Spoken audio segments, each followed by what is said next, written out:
So, welcome to the Bigger Flip Show. My name is Michael Pinter, where I teach you how to start flipping houses, or if you're already doing it, how to grow your business. So, we're talking more about making offers. And everything I'm about to say, most of what I'm about to say, comes from Sharper Solutions. So, Gary and Susan Harper, they run an amazing program that helps your business. And they were talking about the brick that builds your business. It's really like the ultimate KPI. What is the one number you should be measuring that'll give you an idea of how the business runs? And they give an example of Foot Locker, who was really in the dumps for a while. They could not figure out how to make it work.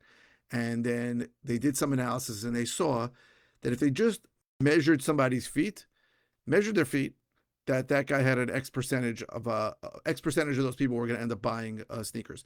So, so they made it a point to measure people's feet. Now, obviously, there's more important things to measure. If you think about it, how much money is the store making? What are the expenses? Those are the kind of things. But they found that if they just focused on that and measured everybody's feet who came in, and even if the guy said, listen, I've been in a size 11 my whole life, don't measure. They said, please, let's just measure your feet. That they increased their business and really the whole store took off. That was the brick that built the business. Now, in real estate investing, you might think it's something else. You might think it's leads. You might think it's, it's obviously the money coming in versus the expenses you're paid is important. But making offers is really that brick and there's a few reasons for that. First of all, you obviously can't buy a property if you haven't made an offer to the seller. Also, very often you might be the only one making an offer to the seller. So what happens a lot, and this really happens all the time, it's happening right now on a few deals, is that a seller is asking for full price on a house that's in terrible shape. And someone might ask $600,000 for a house and you may have to offer $350,000, for example. Most newbie investors are not going to make an offer on that house. They're going to be embarrassed to offer $250,000 less than what the seller wants.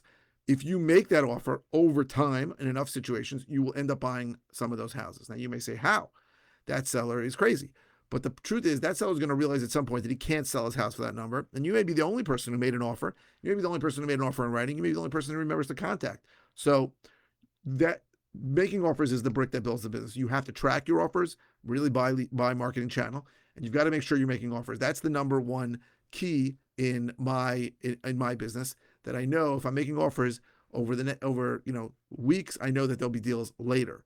Even if those offers don't get accepted, most of your offers are not going to get accepted, but you have to make offers anyway.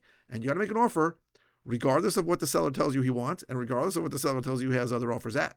You got to make an offer that makes sense for you to buy the property where you can make a profit. And obviously, the more ways you have to disposition the property, right? Wholesaling, rehabbing, novations, these all give you other ways to monetize the property, but you always have to make offers. So really, making offers is the brick that builds the business. I hope this was helpful.